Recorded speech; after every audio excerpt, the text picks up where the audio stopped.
What's up and welcome back to Interpreting the Stars, where today we're bringing it back to our DCEU Rewatch Marathon with perhaps the most controversial film of the bunch, Justice League. Now, it's controversial for a variety of reasons. Maybe you didn't like the switch in director from Zack Snyder to Joss Whedon. Maybe you don't like how they digitally altered Superman's face to remove a mustache. Maybe it's that you thought that the tone was all wrong and that's connected to the switch in director. I don't know why you don't like this movie.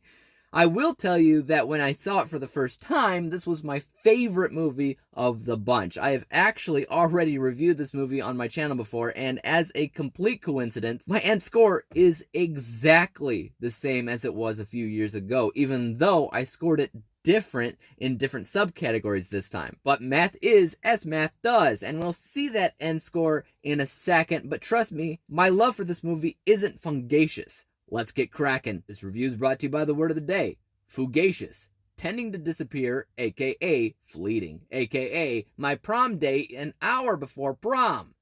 Justice League brings the heroes alluded to in Batman v Superman into the main arena when Steppenwolf, a huge otherworldly beast, shows up looking for 3 powerful boxes hidden on 3 different corners around the globe that, when combined, gives him unlimited power. In Superman's absence, Batman plans to stop this beast with the help of Wonder Woman, Aquaman, Cyborg, and Barry Allen, aka The Flash. But even they may not be enough to stop the impossible Steppenwolf.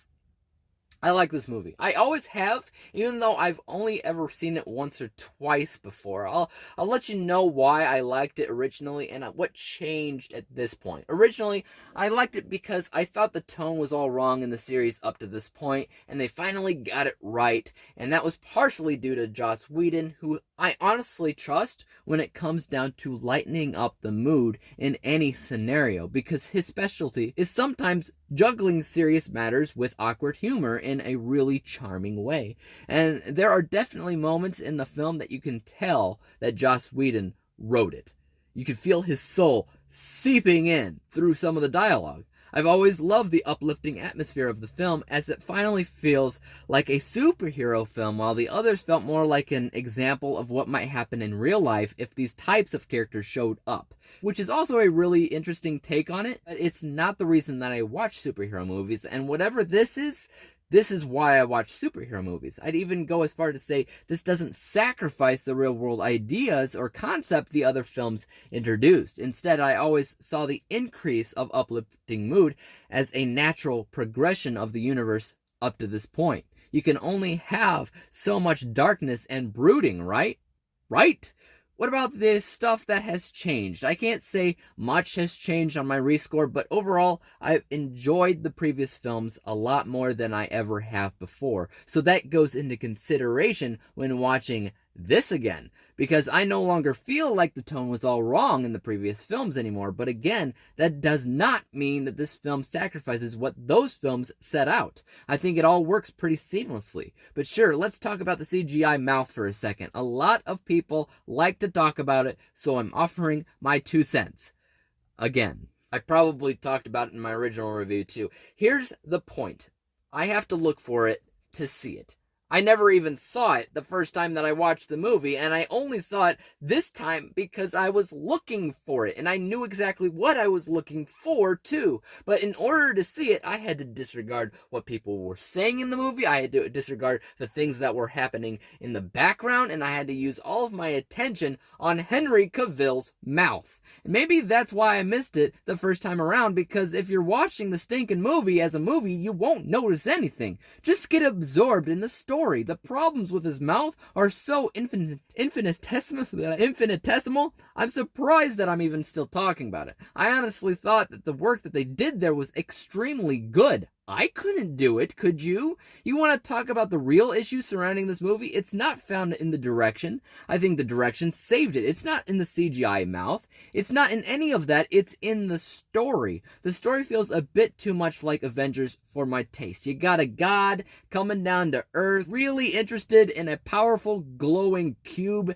and has this huge alien army that the team has to battle to get close to him. So in a word, yeah, it's unoriginal, but it's beyond that too. With Avengers, you're more clear on the cube and what it does and why Loki wants it, but with this, it's not a huge focus. Guy wants to basically create his world on Earth or something, but why? Why not build his world on the moon or some other planet? I mean, once he has the cubes, I'm not sure. Honestly, there's a giant hole in this film with the story, and I feel like that is where a Snyder Cut could have potentially offered some assistance in the matter. So while I don't necessarily consider this movie perfect, I do think it's a great film as a whole. Lots of great visuals, cinematography, editing. The casting for everybody was amazing. Yes, I do actually like Ezra Miller as the Flash, Billy Crudup as the Flash's dad, J.K. Simmons as Commissioner Gordon, and Ray Fisher as Cyborg. I think they all do a very good job specifically in making these well-known characters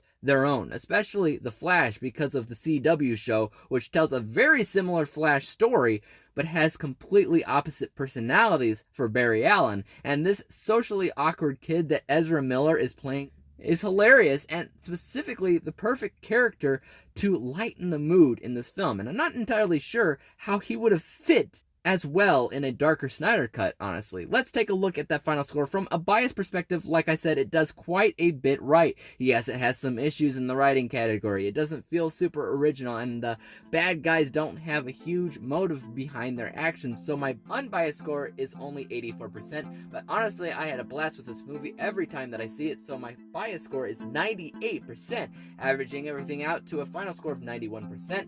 91 out of 100 possible stars, which again is the same exact score that I gave the film before. I'd like to hear your thoughts on the Justice League in the comments down below, because this is a movie that causes a lot of rift between viewers. I've seen a lot of hate for it, but I've also seen it highly praised, and I've seen highly dedicated fans of it. Which side do you fall under? Let me know. As for YouTube, you know what to do. Hit the subscribe button if you like this review and would like to see some others like it. Hit the thumbs up button because that always helps out my channel. And don't forget about the little bell icon because that'll help notify you when I come out with my next review. And until then, peace out!